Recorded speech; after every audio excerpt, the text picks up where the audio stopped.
Hola, jóvenes.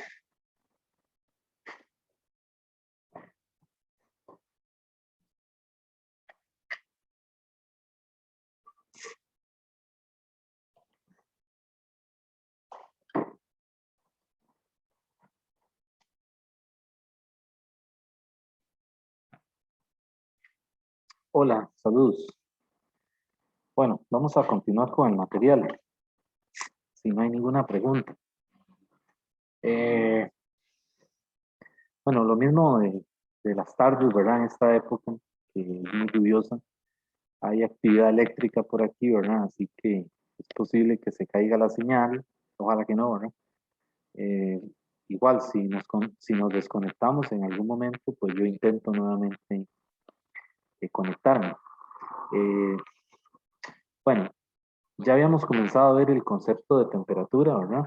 Vimos el concepto de temperatura y también la ley cero de la termodinámica, que implica el equilibrio térmico, ¿verdad? Igualdad de temperaturas. Quiero ver hoy, eh, siguiendo el orden que está ahí en el capítulo, quiero ver el tema de la dilatación.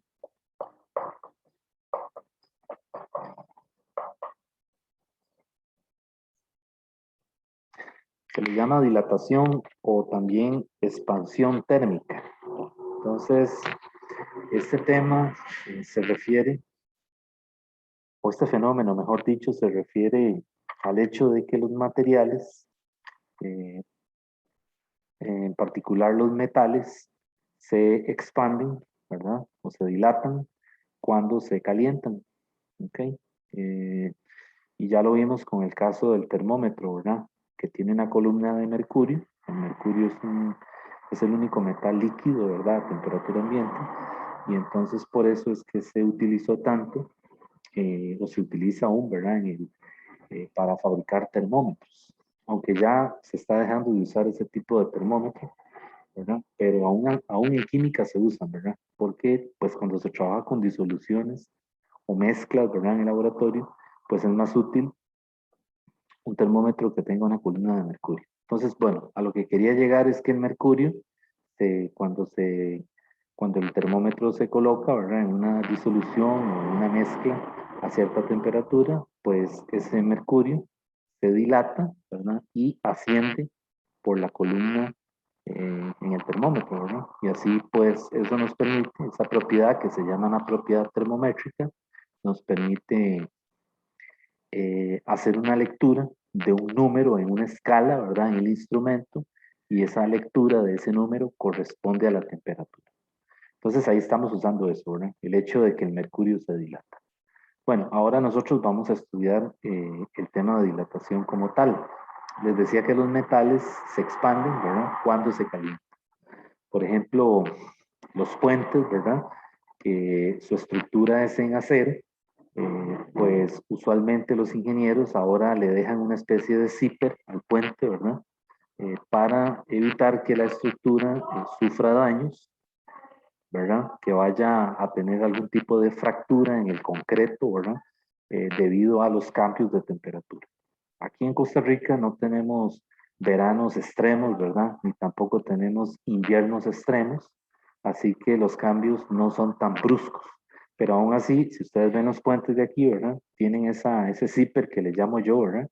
Que es un mecanismo que le hacen ahí, ¿verdad? Para que cuando venga el verano, ¿verdad? Que las temperaturas aumentan, pues entonces que la estructura del puente se acomode y que ese zipper se pueda abrir o cerrar, ¿verdad? Realmente no conozco los detalles de qué es lo que ocurre ahí, ¿verdad?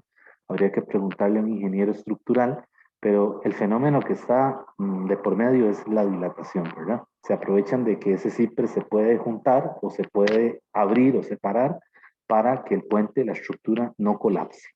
Entonces, eso es debido a la dilatación. ¿Ok? En países, como les digo, donde los veranos son extremos, ¿verdad? Con temperaturas de 35 grados por encima, ¿verdad? Pues, por ejemplo, las vías del tren, si habrán visto alguna fotografía por ahí en internet, las vías del tren parece que fueran de goma, o parece que fueran, yo digo, de chicle, ¿verdad? Porque se hacen como una serpentina, ¿verdad? Eso es debido a la dilatación. Entonces nosotros este fenómeno nos interesa estudiarlo porque es posible que algunos de ustedes más adelante trabajen en un laboratorio en donde tengan que ¿cómo se dice?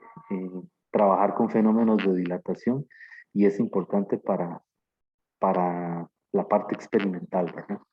Entonces, nosotros aquí vamos a estudiar tres tipos de dilatación. Vamos a ver primero el caso de la dilatación lineal.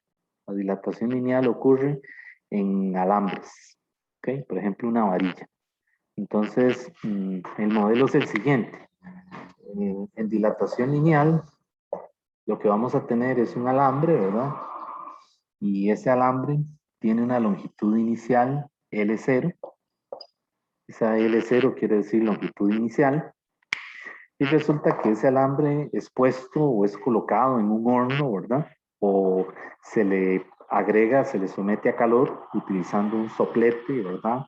De tal manera de que el alambre está a una temperatura inicial T0, que puede ser la temperatura ambiente, podría ser, ¿verdad? O puede ser más alta, y luego se calienta.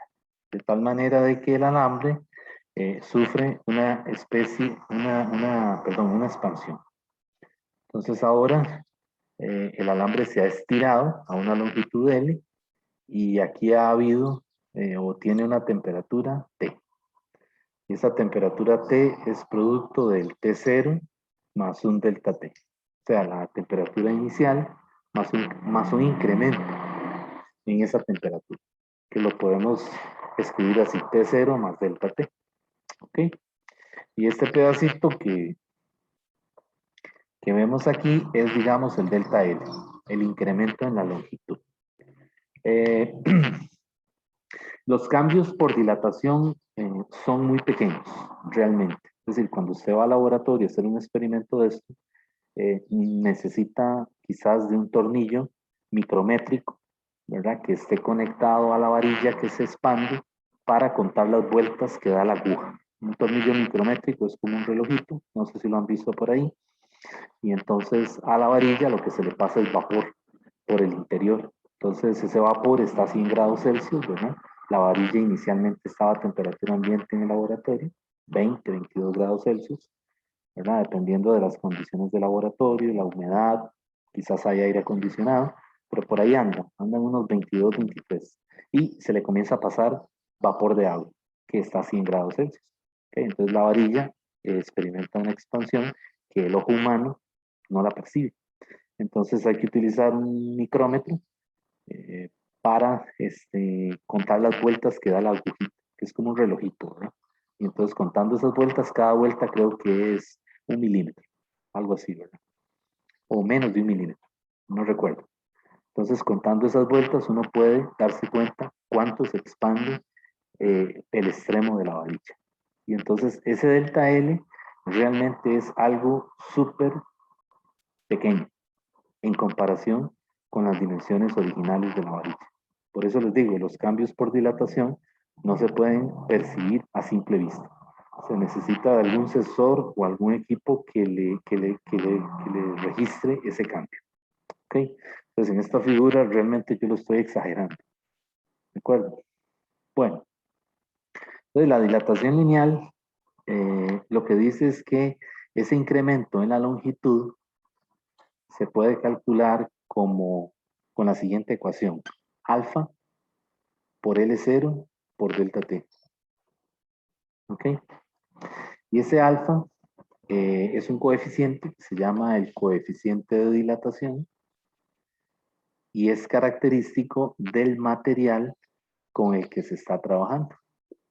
O sea que hay un alfa para la plata, hay un alfa para el cobre, hay un alfa para el acero, hay un alfa para el hierro. Es decir, ya todos los coeficientes ya han sido calculados. ¿Okay? Son muy importantes, por ejemplo, en metalurgia, por ejemplo, ¿verdad? Cuando se diseñan nuevos dispositivos. ¿Okay? Entonces esos alfa ya han sido calculados. En el libro le dan una tablita. Ahí en el libro, en la página 558, al final, ¿verdad? Le dan una tabla donde le dan los alfa de diferentes materiales. Y ahí pueden ver que está el alfa de metales, ¿verdad? Como el aluminio, pero también está el alfa de aleaciones, como el atón, y otras sustancias. ¿Okay? Por ejemplo, le dan, por ejemplo, el alfa del vidrio, el alfa del acero, etcétera. Bueno, el L0 es la longitud original, ¿verdad? Y el delta T es el incremento en la longitud, en la temperatura. Entonces vean que esta ecuación yo la puedo escribir como L menos L0 es igual a alfa por L0 por delta T. Y puedo coger este L0 que está aquí restando, ¿verdad? Y lo paso de este lado.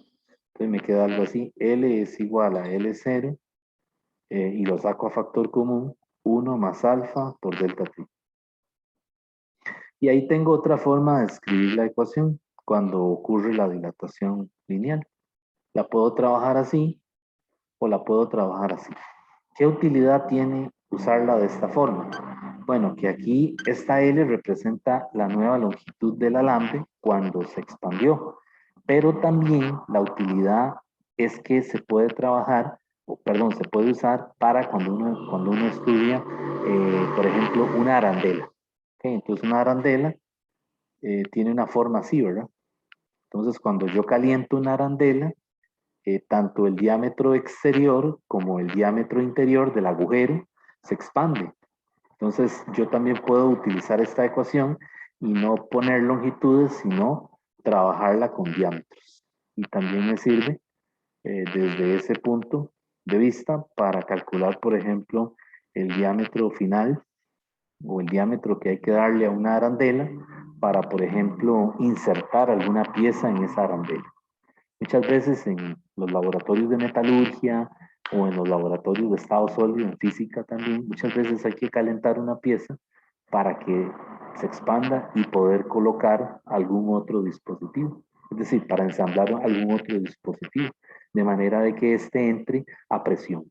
¿Okay? Entonces no queremos usar soldadura muchas veces, ¿verdad? O no se quiere pegar un dispositivo al otro, entonces se utiliza o se aprovechan, perdón, del fenómeno de la dilatación para hacer que una pieza calce en otra, simplemente calentando. ¿Okay? Entonces eso tiene muchas aplicaciones, ¿verdad? Es muy usado. Bueno, no les dije las unidades del alfa. Las unidades de alfa, si yo despejo si yo despejo alfa de aquí, de esta ecuación, vean que alfa es delta L dividido entre L0 por delta T. Entonces vean que el delta L tiene unidades de dimensiones de longitud, ¿verdad? Al igual que el L0. Y lo que me queda es las unidades únicamente del cambio de temperatura. Pero vea que están abajo, ¿verdad? Entonces las unidades de alfa eh, se pueden escribir así. 1 sobre, voy a borrar aquí.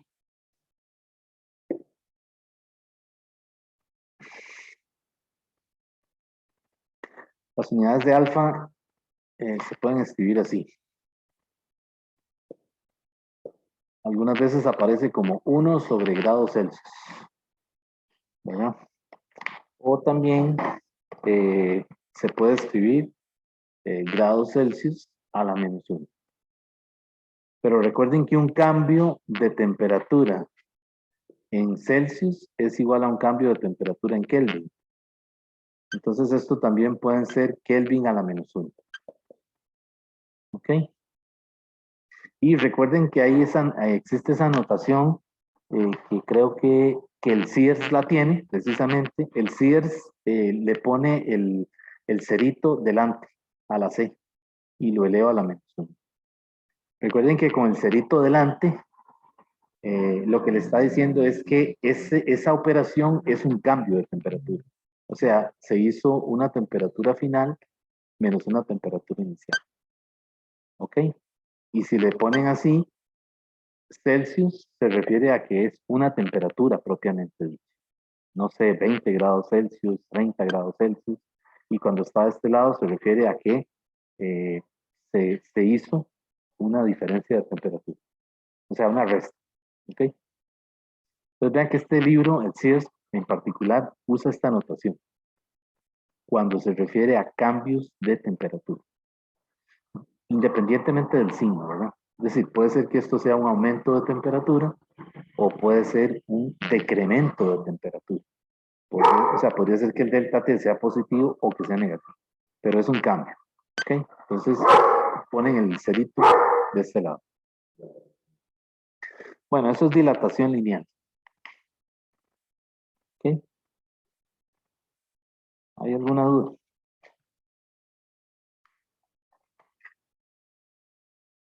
Bueno, también hay dilatación superficial.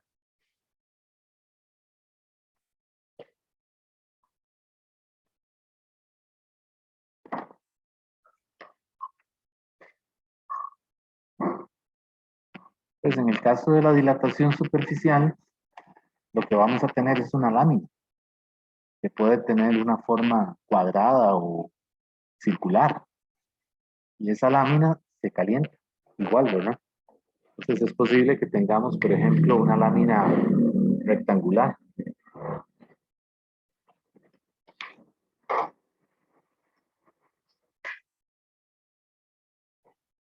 Un momentito.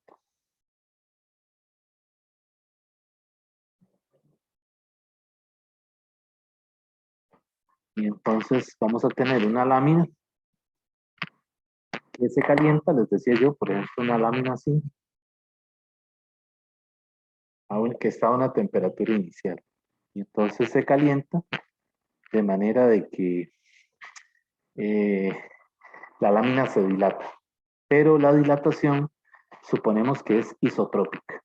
Isotrópico, cuando escuchen esa palabra, es que el fenómeno es simétrico en todas las direcciones. O sea, mantiene una proporción en todas las direcciones.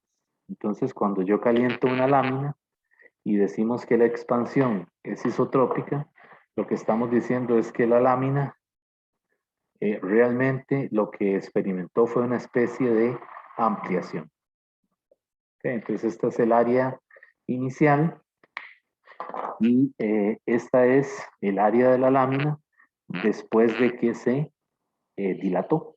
Entonces ella mantiene las proporciones, o sea, sigue siendo una lámina rectangular, solamente que ahora lo que se ve es que está aumentada, como que si fuera como cuando uno pide en la fotocopiadora que le hagan una ampliación, ¿verdad? Entonces, de una figura, ¿verdad? En la fotocopiadora, entonces le mantienen, digamos, las mismas proporciones, solamente que ahora aquí esta área es A0 más delta A. Delta A es el cambio en el área, en las dimensiones, tanto en el largo como en el ancho. Entonces, digamos que esto es lo que se expande en ambas dimensiones. Pues si aquí esta es la base y esta es la altura, aquí sería la base más el cambio en la base. Y aquí sería la altura más el cambio en la altura. ¿Ok? Bueno, lo que sucede aquí es que la fórmula para el cambio del área es muy parecida, es muy similar. Es un delta A igual a 2 alfa ahora, ¿verdad? Hay un factor 2 por el A0 por el delta T. Entonces vean que es muy parecida a la ecuación anterior, ¿verdad? Solamente que aparece un 2 ahí. Entonces, bueno, ahí hay toda una, ¿cómo se dice? Detrás de esto hay algunas demostraciones de cómo llegar aquí, ¿verdad? Vamos a dejar eso de lado. Mientras tanto, ¿verdad? Estudiamos la dilatación. Más adelante, pues pueden verlo ahí en el libro para que vean el razonamiento que hace el libro, ¿verdad? Para llegar a ese 2, ¿verdad? A ese factor 2. Bueno, igual esta fórmula yo la puedo escribir así también. Yo puedo escribir A menos A0, ¿verdad? Que es la variación del área, es igual a 2 alfa A0 por delta T. Y pasar el A0 para este lado. Entonces me queda que el área es A0, ¿verdad? Y la saco a factor común 1 más 2 alfa por delta T. Entonces aquí también me sirve para estudiar por ejemplo, la arandela, ¿verdad? Pero entonces ahora no el diámetro, sino la extensión de la arandela, ¿verdad? La extensión del orificio o la extensión, digamos, lo que rodea el orificio cuando se calienta.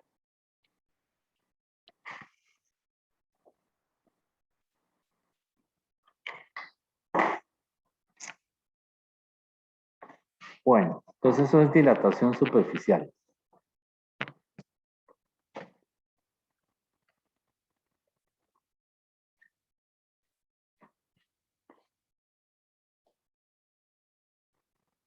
Y por último tenemos la dilatación volumétrica. Entonces en la dilatación volumétrica,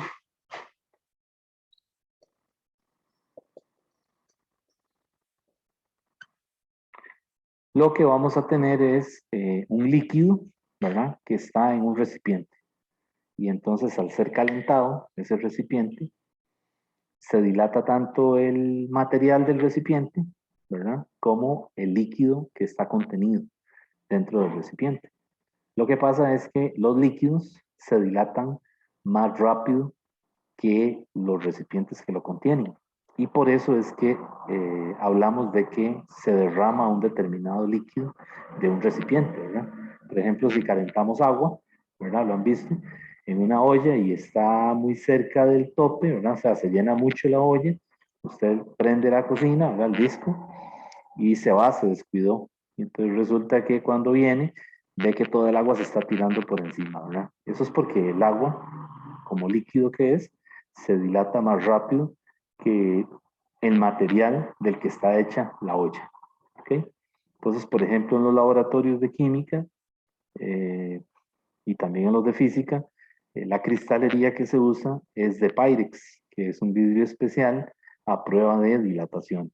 Entonces, con el Pyrex se pueden calentar, es decir, se puede calentar un líquido hasta temperaturas muy elevadas y el vidrio Pyrex prácticamente no va a experimentar eh, cambios muy pronunciados, ¿verdad?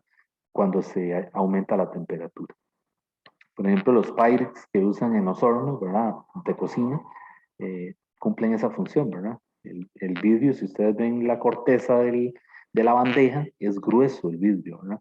Entonces eso es a prueba de dilatación, para que cuando el horno lo prendan, ¿verdad? Y lo lleven a 200, 300 grados, el vidrio no sufra fracturas, sino que los cambios en la dilatación sean muy pequeños. ¿Ok? Entonces, en el caso de la dilatación volumétrica, nos interesan los cambios en el volumen, ¿verdad? Y el resultado que le da el libro, que también se puede deducir, ¿verdad? En el caso de la dilatación volumétrica, la fórmula es 3 alfa B0 por delta T. ¿Ok? Y ese 3 alfa que tenemos aquí, realmente se puede cambiar por un nuevo coeficiente que se llama beta. Beta por B0 por el delta T. ¿Okay? Entonces, este beta es el beta de líquidos, no de sólidos.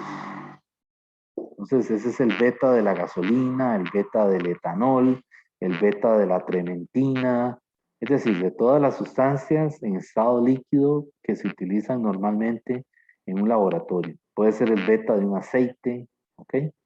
Y entonces, ¿qué es el alfa? El alfa es el coeficiente de dilatación del recipiente que contiene ese líquido. Por ejemplo, qué sé yo, un recipiente que contenga alcohol, ¿verdad? O un recipiente que contenga una determinada cantidad de aceite, por ejemplo. ¿Verdad? Entonces, cuando hablamos del 3 alfa, nos referimos a la dilatación del volumen del sólido que contiene ese líquido. Y cuando hablamos del beta, nos referimos propiamente al coeficiente de expansión volumétrica del líquido. Okay, entonces, cuidado. El alfa es el coeficiente de expansión lineal. El 2 alfa en las expansiones superficiales no tiene nombre. Simplemente se utiliza como 2 alfa. Y el 3 alfa en las expansiones volumétricas es lo que nosotros vamos a cambiar por beta. Pero por eso, este beta es el beta del líquido. ¿Ok? Y lo demás mantiene el mismo significado, ¿verdad? Vean que el subíndice que usamos aquí es también para referirnos al volumen inicial que tenía, digamos, un determinado contenedor antes de que se calentara.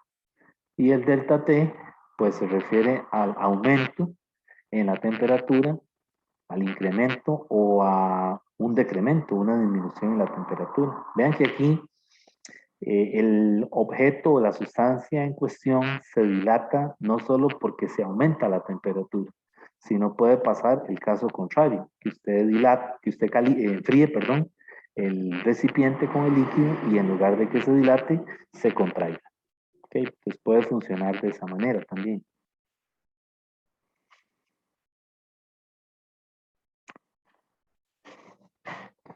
Ok, entonces vean la simetría que guardan esas fórmulas, ¿verdad? Son muy parecidas. Lineal, cuando es dilatación lineal, dijimos que es delta L, alfa por L0 por delta T, ¿verdad? Cuando es superficial,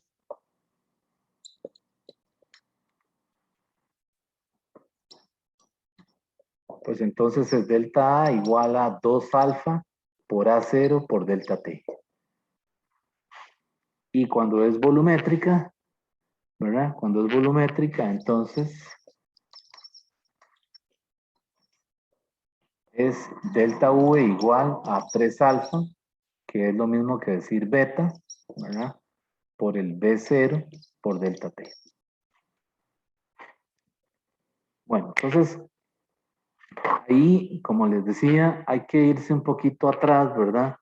A ver cómo es que el libro razona para obtener este orden, ¿verdad? 1, 2, 3, ¿verdad?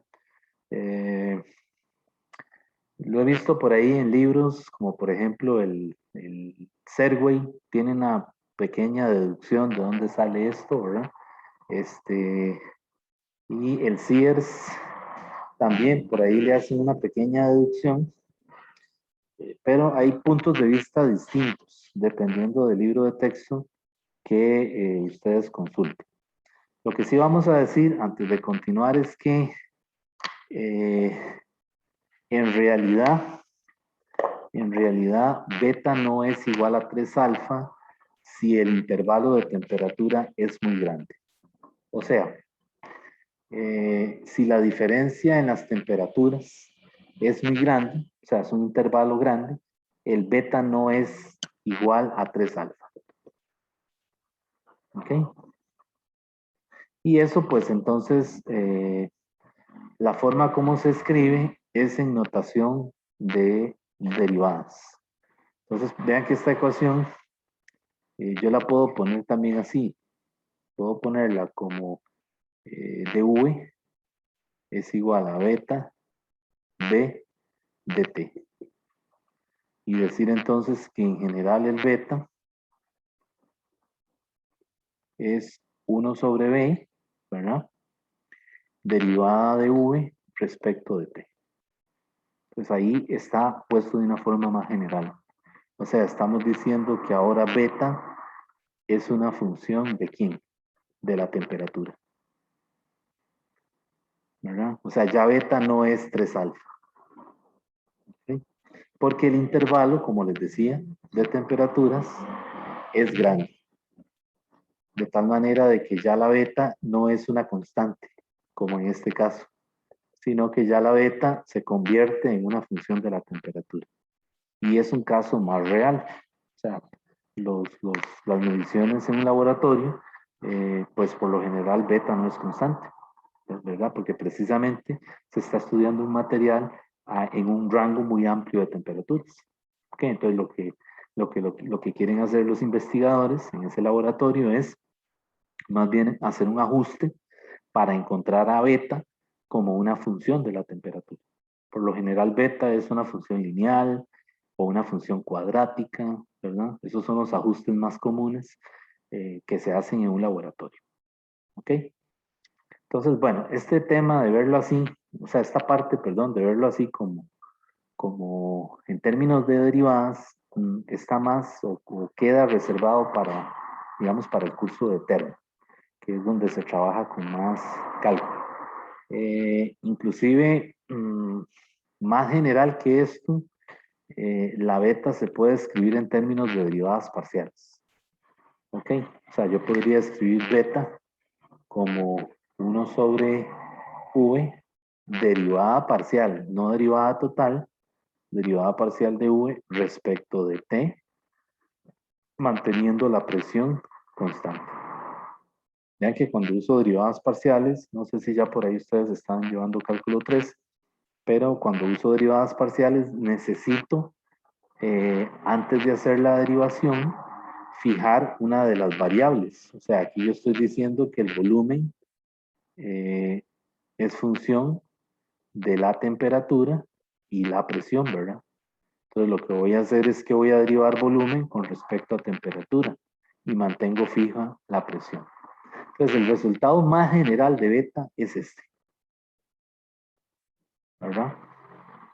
Cuando el volumen depende de la temperatura y la presión. Pero hay un caso particular que es este, ¿verdad? Cuando beta depende de la temperatura. O sea, V obviamente depende solamente de la temperatura. Y está el caso más sencillo, que es cuando el intervalo de temperatura es pequeño, ¿verdad? Entre 20, o sea, los cambios son de 5 o 10 grados, entonces podemos decir que beta es 3 alfa, o sea, que es aproximadamente constante. Y es una buena aproximación también, ¿verdad? Si el intervalo de temperaturas no es tan drástico, el beta más o menos se mantiene constante. ¿Okay? Bueno, igual alfa, ¿verdad? Alfa se podría escribir también en términos de derivadas. Pero bueno, ahora, por ahora solamente se los estoy comentando. Realmente no, no lo vamos a trabajar de esa forma, ¿verdad? Sino que más bien se va a ver eso hasta que ustedes lleguen, o sea, cuando tomen el curso de termo. Bueno, entonces vamos a seguir, si no hay ninguna pregunta. Voy a borrar por aquí. Eh,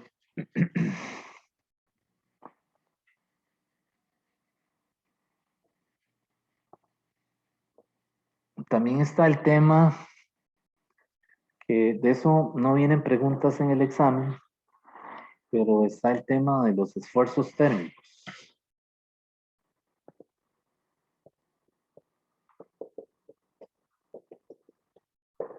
¿Qué es un esfuerzo térmico? Bueno, eso es cuando usted a un alambre, al alambre que vimos ahora, no solamente lo calienta, o sea, le aumenta su temperatura, sino que también lo deforma. Por ejemplo, imagínese un alambre que usted lo tenga pegado a una prensa en el laboratorio, ¿verdad?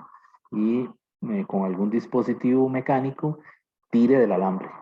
Entonces, y simultáneamente, imagínese que lo tiene en un horno. O sea, usted mete toda la pieza en un horno, ¿verdad? Y hay algún mecanismo que lo puede deformar. Entonces, eso es un esfuerzo térmico, porque se le está aplicando una fuerza, ¿verdad? Para estirarlo y también se le está produciendo un aumento en la temperatura. Entonces, ahí hay que utilizar, en esos casos, la ecuación de los esfuerzos térmicos es esta. F sobre A es igual a eh, menos Y, que ustedes esto lo vieron en física 1, ¿verdad? ¿Cuál era la Y? ¿Qué era eso? La Y era el módulo de Young, ¿verdad?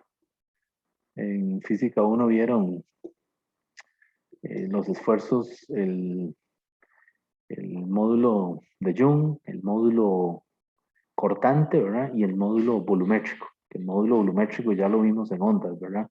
Cuando estudiamos la velocidad de una onda sonora en el agua o en una barra o en un gas, ¿verdad? Entonces, particularmente en una barra se usaba la Y, ¿verdad? ¿verdad? Y en un líquido se usaba el módulo volumétrico. Bueno, esa ecuación es la ecuación de esfuerzos térmicos y se puede utilizar, eh, como les decía, para calcular eh, alguna de estas cantidades junto con la ecuación de dilatación. Delta L es igual a alfa L0 delta T. Esta área es la sección del alambre, ¿verdad? Recordando lo que se vio en física 1, esta es el área del alambre y la fuerza es el componente que actúa perpendicularmente al alambre, ¿verdad? Esta ecuación habría que más bien ponerle aquí como una T al revés, ¿verdad? Para recordar que se trata del componente que es perpendicular, o sea, que hace un ángulo de 90 a la superficie del alambre, al corte transversal del alambre. ¿Ok? Y lo demás es conocido, ¿verdad? Este alfa es el coeficiente de dilatación y el delta T es el aumento en la temperatura. Y este módulo, pues, es característico del material, ¿verdad? Hay un módulo para cada material. En la tabla ahí, cuando ustedes vieron esto en Física 1, hay un módulo para el acero, un módulo para el cobre, etcétera, ¿verdad? Al igual que hay un alfa para cada material. O sea, ya han sido calculados una y otra vez, ¿verdad? Un montón de veces. Y continúan calculándolos, ¿verdad? Porque recuerden que es una situación de mejorar la precisión en los dígitos, ¿verdad? Y también en utilizar equipo más sofisticado cada vez, ¿verdad? Para hacer las mediciones. Entonces, las tablas de esto, ¿verdad? Constantemente se están eh, volviendo a publicar, ¿verdad? Porque siempre van a haber cambios leves, ¿verdad? Pero van a haber cambios en estas cantidades, ¿verdad? En estos coeficientes, los módulos, ¿verdad? O los coeficientes de dilatación.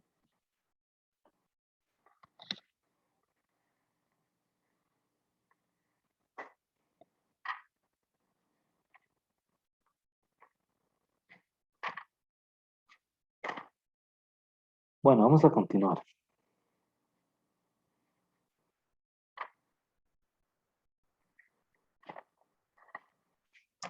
Eh, voy a borrar aquí.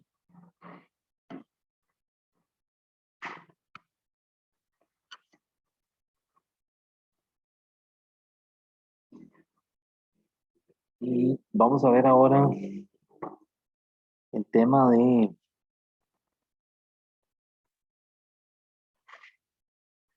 las ecuaciones de estado. No estoy siguiendo realmente el orden del libro. Me estoy adelantando un poquito, ¿verdad? Pero después retomamos lo que estamos dejando por ahí. Vamos a ir a esto de las ecuaciones de estado. En termodinámica es necesario, cuando se estudia una sustancia, ¿verdad? Y cuando hablo de sustancia puede ser un gas, puede ser un líquido, un sólido. Cuando se estudia una sustancia es necesario o es deseable lograr de los datos que se sacan de esa sustancia eh, obtener una ecuación de estado. ¿Okay? La ecuación de estado de un sistema en termodinámica es como decir, una analogía sería la ecuación de posición de una partícula en mecánica, porque una ecuación de posición, si conozco la posición, ¿verdad? En función del tiempo, puedo obtener otras variables, velocidad, aceleración, fuerza, trabajo, potencia, es decir, esa ecuación me abre la posibilidad de calcular otras cantidades y también de predecir la trayectoria que sigue esa partícula. ¿Verdad? Bueno, en termodinámica la ecuación de estado es algo parecido, ¿verdad? Necesitamos asignarle una ecuación de estado a una sustancia para, con base en esa ecuación, empezar a hacer predicciones, ¿verdad? Es decir, comenzar a pronosticar o a predecir, ¿verdad? En el papel, teóricamente, qué puede pasar si esa sustancia, por ejemplo, eh, experimenta un cambio de temperatura o un cambio de presión, etcétera, ¿verdad? Bueno, las ecuaciones de estado en termodinámica tienen esta forma. O sea, son una función, que lo denoto con la letra F, son una función de la presión, el volumen, la temperatura y también puede ser que la masa de la sustancia que se está estudiando. Aunque por lo general esta cantidad sí es conocida en el laboratorio. O sea, sí se puede, sí se controla, ¿verdad? Porque, por ejemplo, se conoce la masa de un gas que ocupa un contenedor. Entonces, es una cantidad que yo la puedo, es una variable que no va a cambiar, mientras que el tanque o el recinto que contenga el gas no tenga fugas, ¿cierto? Entonces, las ecuaciones de estado se pueden simplificar a que tengan una forma así. F de P, V, T, igual 0. Porque esta cantidad queda determinada, ¿verdad? En cambio, estas tres no, porque cuando usted le haga cambios a esa masa que está en ese contenedor, pues va a tener, por lo general, eh, un manómetro y un termómetro para cambiar la presión o cambiar la temperatura, ¿verdad? Entonces, estas sí eh, quedan, digamos que por determinar, o mejor dicho, son variables del sistema. ¿Ok? Entonces, por ejemplo, ahí en el libro le dan una ecuación de estado que es bastante conocida, que es esta. El volumen es igual al volumen inicial, ¿verdad? Multiplicado por 1 más beta T menos T0, ¿verdad? Menos K P menos P0. Esa es una ecuación de estado. Ese beta es el coeficiente, digamos, de el que habíamos dicho, ¿verdad? El que habíamos definido, de dilatación, el coeficiente de dilatación cúbica, ¿verdad? Y la K es otra constante, es otro coeficiente que anda por ahí. Pero vean que aquí esta P se refiere a presión, ¿verdad? Y esta V es volumen, ¿verdad? Entonces vean que esta V en el fondo es función de quién? De la temperatura y de quién más? De la presión. ¿Ok? Porque lo demás es constante, ¿verdad? Suponemos que este es el volumen inicial, el beta es 3 alfa, ¿verdad? El kappa es un coeficiente, es una constante que la puedo calcular, es un número, ¿verdad? Y el T0 y el P0 son la temperatura y la presión de referencia. ¿Ok? Entonces, esto es una ecuación de estado, ¿verdad? Lo que pasa es que no está escrita igualada a 0, como la estoy poniendo aquí, sino que yo de esta relación funcional, lo que hice fue que despejé el volumen y la puse así. ¿De acuerdo? Pero podría ser también que uno la escriba de tal manera de que quede todo igualado a 0. ¿Ok? Bueno, resulta que nosotros aquí vamos a estudiar un caso especial, ¿verdad? Que es el caso del gas ideal.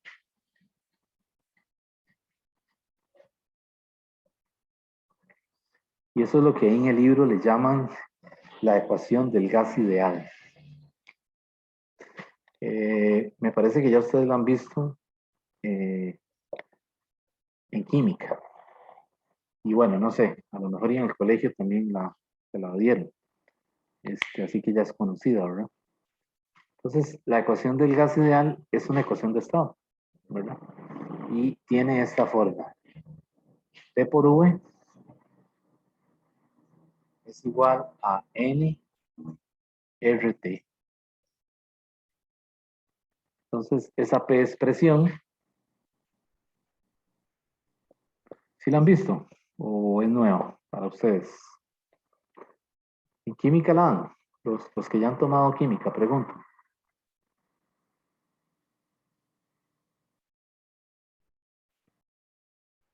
Bueno, esa es la presión. Esa presión puede estar en pascales o puede estar en atmósferas. El volumen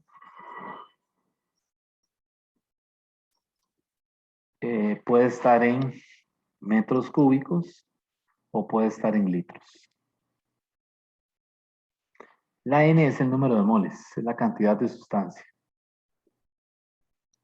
que va a estar en mol, ¿verdad? La T es la temperatura absoluta, la que vimos la clase pasada. Temperatura absoluta. Y las unidades son Kelvin, únicamente. O sea que si le dan esta temperatura en Celsius o en Fahrenheit, hay que pasarla a Kelvin. Y esta R, que está aquí, ¿verdad? Esa R se llama la constante universal de los gases. El valor aceptado es 8.314. Vamos a ver qué otro decimal le ponen.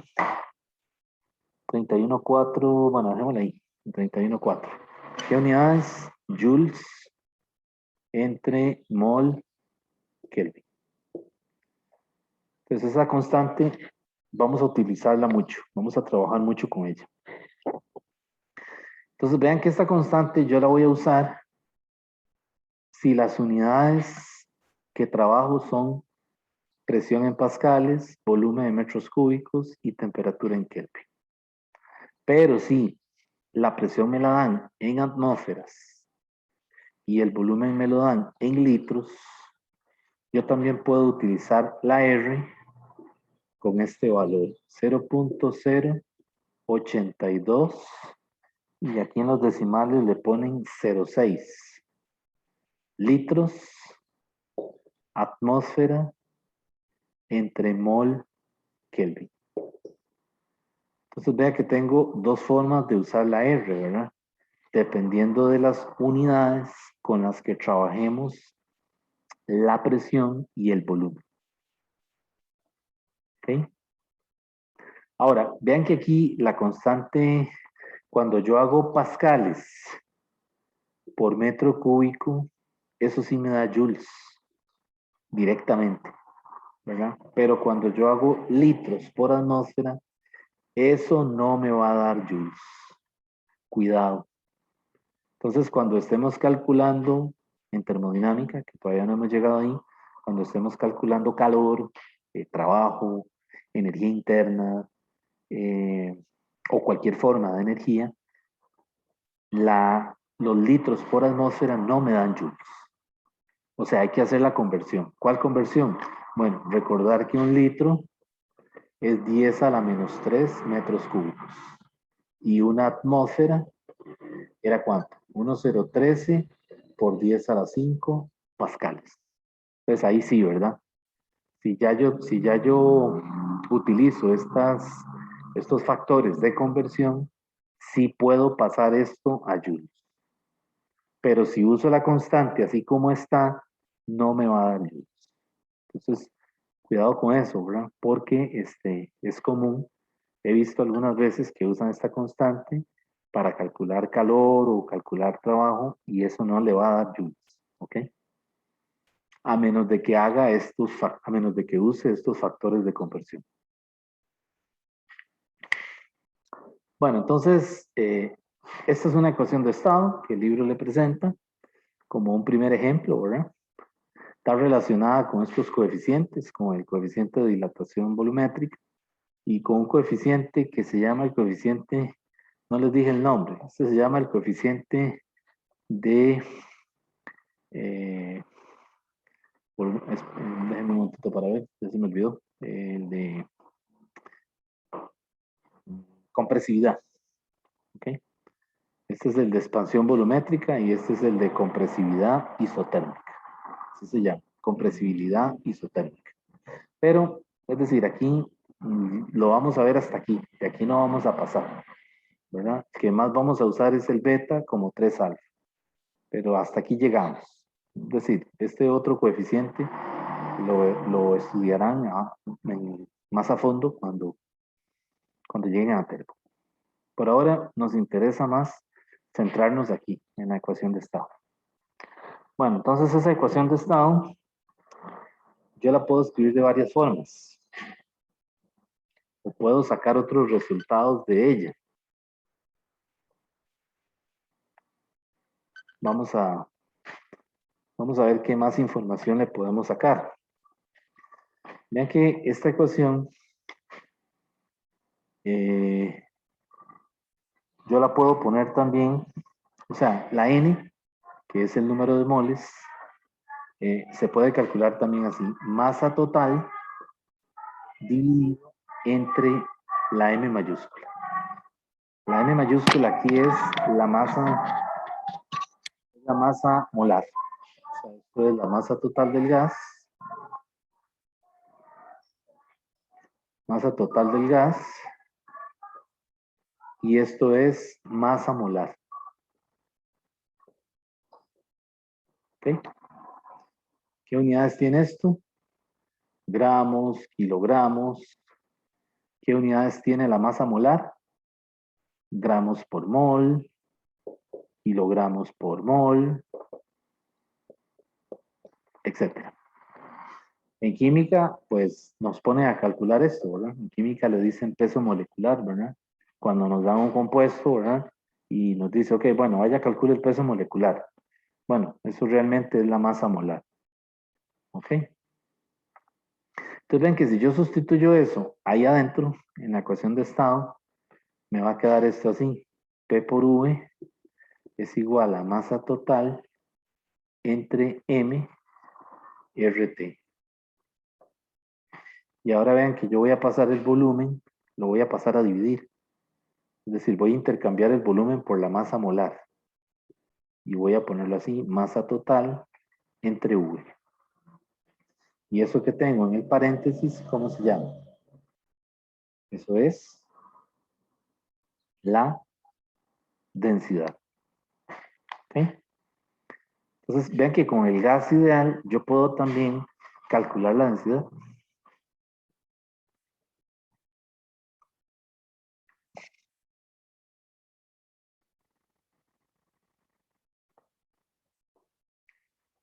Entonces, ahora vean que yo puedo escribir esto así. P por M es igual a ρ por RT. Y de aquí más bien despejo la ρ para calcular, despejo la ρ para calcular la densidad, que sería P por M dividido entre RT. Y vean que aquí tengo una forma de calcular la densidad del gas, ¿verdad? Un método para calcular la densidad del gas si conozco la presión a la que está siendo sometido, la masa molar, que ya eso depende de la naturaleza química del gas, si se trata de oxígeno, nitrógeno, etcétera, ¿verdad? La R es una constante universal y la T es la temperatura en Kelvin a la que está el gas, ese gas X, ¿verdad? Ese gas que es una incógnita. ¿Ok? Entonces, ¿qué característica tiene el gas ideal? El gas ideal, en el gas ideal, P tiende a cero.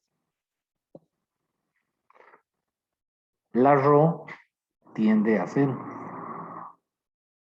Y el volumen tiende a infinito. Esas tres cositas es importantísimo entenderlas. ¿Sí? Entonces, ¿qué es un gas ideal? Un gas ideal es un gas que está sometido a presiones muy bajas. O sea, presiones que tienden a cero. Y por lo tanto es un gas diluido. O sea, su densidad tiende a cero. ¿Y por qué? Bueno, porque las partículas están muy separadas unas de otras. ¿De acuerdo? Entonces, en el caso de un contenedor, ¿verdad? Que tiene un gas, y si lo tenemos en esas condiciones, ¿verdad? Es decir, si logramos bajar la presión, todo cuanto sea posible, pues lo que va a pasar entonces es que el gas se va a diluir. Y entonces en ese contenedor, las partículas están muy separadas unas de otras. ¿Ok? Y entonces, lo que se hace es que la presión se baja todo lo que sea posible, ¿verdad? Y eso lo decimos diciendo que P tiende a cero. Recuerden que ese es el método que se usó para medir, para establecer la escala internacional, ¿verdad? Lo que hacían era que bajaban la presión todo cuanto se podía y utilizaban el termómetro de gas a volumen constante y así fue que hallaron el menos 273.15. Bueno, ahora se están aprovechando de eso para decir que un gas ideal es un gas que está a presiones muy bajas y eso hace que las partículas estén muy separadas, o sea, que sea un gas diluido, no concentrado, ¿verdad? Y eso a su vez nos dice que el volumen del contenedor tiende a infinito. ¿Qué quiere decir eso? Que el volumen del contenedor o del recipiente donde está el gas es mucho mayor que el volumen total de las partículas de las que conforman el gas. O sea que si yo pudiera juntar todas esas partículas, ¿verdad? En el recipiente y ponerlas todas en una esquina, el volumen de esas partículas es muy pequeño, pero muy pequeño en comparación con el volumen del recipiente que las contiene. ¿Está bien? Entonces el modelo del gas ideal supone que las moléculas son como que si se tratara de partículas puntuales, o sea, partículas que no tienen dimensiones. Eso no es cierto. Realmente las moléculas tienen volumen, aunque siguen siendo volúmenes muy pequeños, pero cuando se le asigna un volumen a la molécula, aparecen las fuerzas de interacción entre las moléculas. Y eso hace que ya este modelo, estas suposiciones que estamos tomando aquí ya no sean ciertas, o sea, ya no sean tan correctas. ¿Okay? Entonces no se les olvide. Siempre que le digan gas ideal, piensen en estas tres cosas. P tiende a cero, ρ tiende a cero, U tiende a infinito.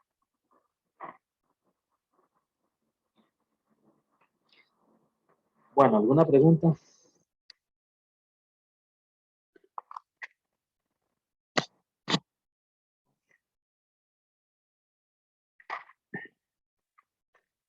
Ok. Eh,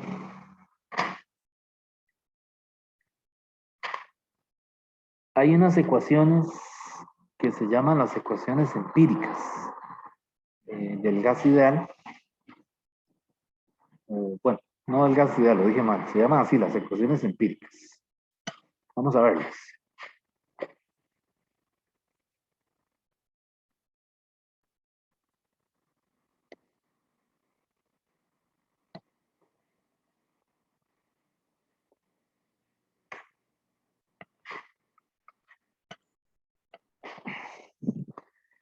Entonces, ¿qué significa esa palabra? Empírico. ¿Quién me puede decir?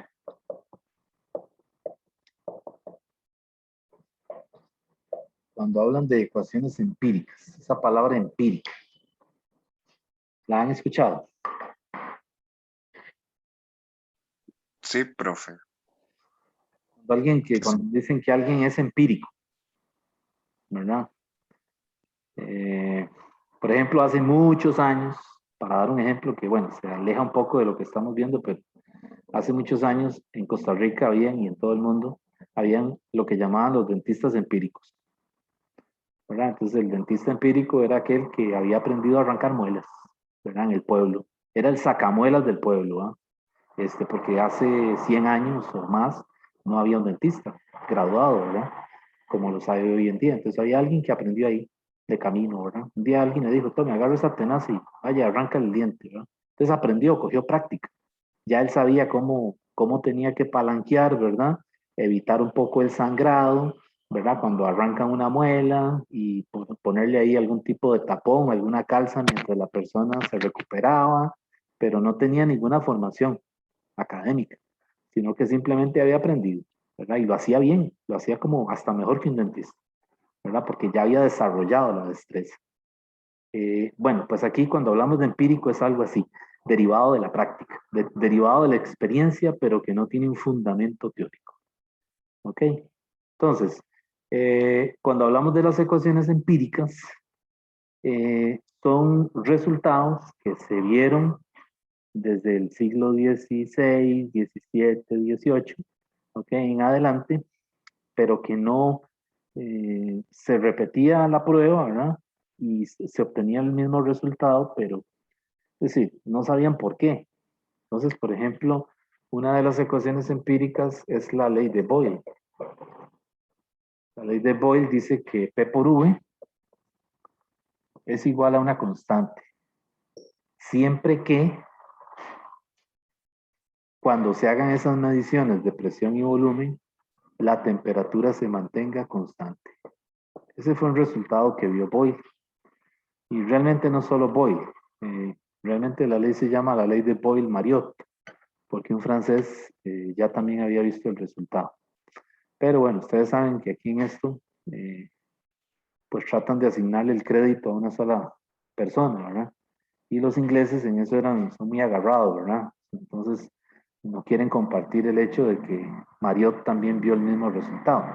Bueno, la cosa es que a lo que quiero llegar es que es una relación empírica porque Boyle se dio cuenta de que si la temperatura se mantenía constante, este producto P por V aproximadamente daba el mismo valor. ¿Okay?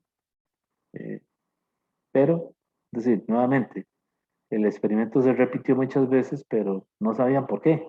O sea, que no había un fundamento detrás de eso. Igual pasa con la ley de Charles, ¿verdad? La ley de Charles lo que dice es que el volumen entre la temperatura es una constante. Y hay una más que es la ley de Gay-Lussac. Gay-Lussac, que dice que el cociente P entre T es una constante. Pues estos son resultados más, digamos, más recientes en comparación con Boyle, ¿verdad? Boyle es de la época de Newton, ¿verdad? Los resultados son de 1700, 1800 algo. Entonces, Charles, ese cociente se mantiene más o menos constante si la presión se mantiene constante. Y Gay-Lussac, ese cociente se mantiene más o menos constante si el volumen se mantiene constante. Esas son las tres ecuaciones empíricas más conocidas. Hay otras por ahí, ¿verdad? Pero digamos, esas son las tres más relevantes. Entonces, bueno, resulta que en el siglo XIX ya estos resultados eran conocidos, ¿ok? Pero nadie se había preocupado por intentar sistematizarlos, es decir, tratar de, ¿cómo se dice?, unificarlos de alguna manera, ¿verdad? Hasta que, pues se comenzó a trabajar con la termodinámica y con la teoría cinética, ¿verdad? Y resulta que aparece esta ecuación, P por V es igual a nRT, que es la ecuación del gas ideal. Vean que esta ecuación contiene estas tres ecuaciones, ¿verdad? Tiene el P por V, si esto es constante, pero ya sabemos que N y R no cuentan, ¿verdad? Porque eso es constante. Igual, si yo agarro el P y lo paso para acá, y el T lo paso para dividir, tengo a la ley de Charles. Y si agarro el T y lo paso a dividir y paso el V para acá, a dividir, tengo la ley de Gay-Lussac. Entonces, en esa época, ¿verdad? Estamos hablando de 1850 a 1900, más o menos, ¿verdad? Que se desarrolla la termodinámica y la teoría cinética, pues aparece este resultado, que es digamos que es una síntesis, si se le puede llamar así, ¿verdad? De unificar o de juntar estos resultados empíricos que andaban por ahí regados. ¿Ok? Y por ahí más o menos es que sale la ecuación del gas ideal. Por supuesto hay más, ¿cómo se dice? Hubo más otras ideas, ¿verdad?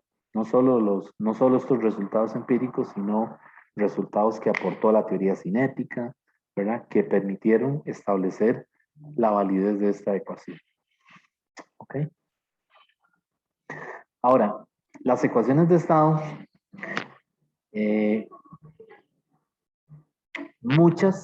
una gran mayoría, empiezan escribiéndose así. P por V igual algo.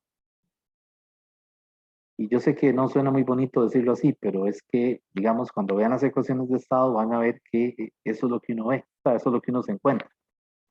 Tiene un producto de la presión por el volumen, ¿verdad? Y de este lado, ese algo, en el caso del gas ideal, es NR, ¿verdad?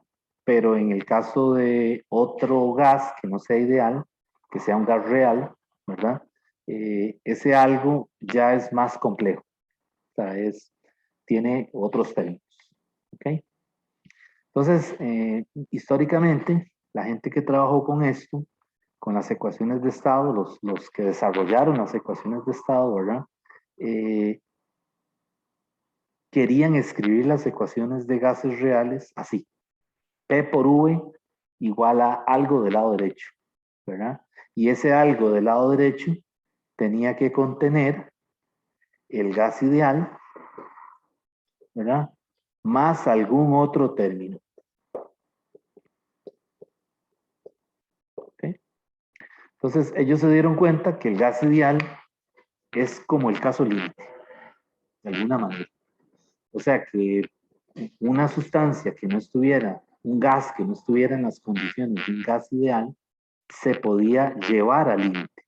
O sea, a considerar esto que dijimos de que la presión se baje y que el gas se diluya, y entonces ese gas real, cuando se lleva a esas condiciones, se tiene que parecer al gas ideal. ¿Ok? Entonces, por eso ellos en esa época querían escribir las ecuaciones de estado como P por V igual del otro lado y que apareciera el caso límite, el gas ideal, ¿verdad? Y algún otro término de un gas real. ¿Ya? Esa es la, digamos, la historia. Por supuesto, no todas las ecuaciones de estado se pueden escribir en esta forma, P por V igual algo, sino que hay unas que no. La forma matemática es distinta. Pero digamos que las primeras ecuaciones que surgen, eh, los científicos de esa época, los físicos, ¿verdad? De esa época, que fueron los que trabajaron esto, intentan escribirlas de esa manera, como un producto P por V. Y del otro lado, ese algo que les digo, que es el caso límite, el gas ideal, y si no, pues sería un gas real, que contiene más términos. ¿De acuerdo? Entonces, de ahí es que surgen estas cosas, ¿verdad? Los primeros que empiezan a trabajar con esto hacían termodinámica y también estaban metidos en la teoría cinética. Y entonces esas dos, ¿verdad? Pasar de una a otra y fue lo que les comenzó a dar ideas, ¿verdad? Ideas para, ¿cómo se dice? Eh, que eran como una retroalimentación, ¿verdad? Para que la teoría fuera avanzando, ¿verdad? Se fuera desarrollando. Entonces, en los libros de teoría cinética, ¿verdad? Que andan por ahí en la biblioteca, que ya casi no hay libros de esos, ¿verdad? O sea, ya casi no se ven. Los últimos se publicaron como en los años 30, pero si usted ve un libro de teoría cinética, y lo invito para que vaya ahí a Latinoco y busque uno, van a ver que todas las ecuaciones de estado es un P por V. P por V algo, P por V igual a, porque ellos querían comparar con el gas ideal, ¿verdad? Para sacar información. Y todavía es correcto, o sea, todavía se puede hacer eso. En termo se estudian así. Lo que pasa es que no todas las ecuaciones de estado se pueden escribir de esa manera. Ok, bueno. Entonces, este es el gas ideal. Y bueno, resulta que también hay una ecuación. Estas ecuaciones se pueden escribir, digamos, en términos de subíndices, ¿verdad? Entonces, yo podría poner void, la puedo poner así, ¿verdad? Como P inicial, V inicial es igual a P final, V final. Y la de Charles sería V inicial entre T inicial es igual a V final entre T final. Gay-Lussac, P inicial entre T inicial es igual a P final entre T final. ¿Okay? Y también hay un caso, ¿verdad? Que es cuando el producto P por V, la temperatura no es constante, sino que varía. Entonces se escribe así. P inicial, V inicial, entre temperatura inicial, es igual a P final, V final, entre temperatura final. Entonces esta es una versión en donde la temperatura no es constante, ¿verdad?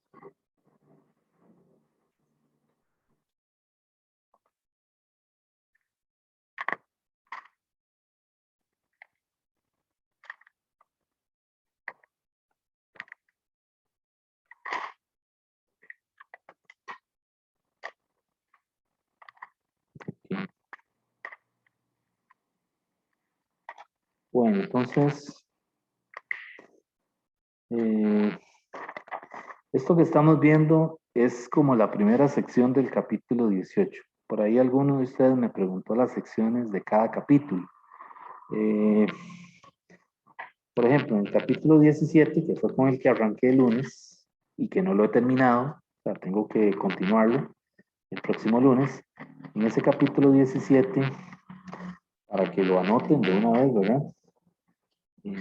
Se evalúan la sección 17.1, ¿verdad? Que fue temperatura y equilibrio térmico. La 2, que son termómetros y escalas. La 3, que es la escala Kelvin. La sección 17.4, que es lo que vimos sobre dilatación lineal hoy, que no he hecho problemas. Tengo que hacer unos problemas por ahí el lunes. Y el lunes continuaríamos con la sección 17.5, que es el tema de calor, que todavía no lo hemos comenzado a ver. Entonces hoy yo cubrí la sección 17.4 del capítulo 17, ¿verdad? Que es el tema de dilatación. Y también me adelanté en el capítulo 18 y cubrí la sección 18.1. Ok, entonces el lunes yo pienso hacer problemas de dilatación y de gas ideal y continúo con el capítulo 17 para ver el tema de calor. Ok, entonces bueno, voy a quedar aquí, ¿verdad? Para no correr tanto y que ustedes también vayan leyendo con calma. Bueno, ¿tienen alguna pregunta?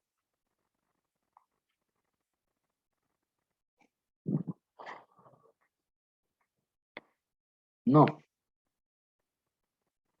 Ok, bueno, entonces, si no hay preguntas, eh, quedamos aquí, ¿verdad? Les había dicho que el tercer parcial está para el 6 de noviembre, ¿verdad? Entonces, ese parcial evalúa el capítulo 17, ¿verdad? Y el capítulo 18. Entonces, bueno, si no hay ninguna pregunta, pues entonces quedaríamos aquí y continuamos el lunes. Hasta Muchas luego. gracias. Bueno, con mucho gusto. Luego. Ok, pura vida.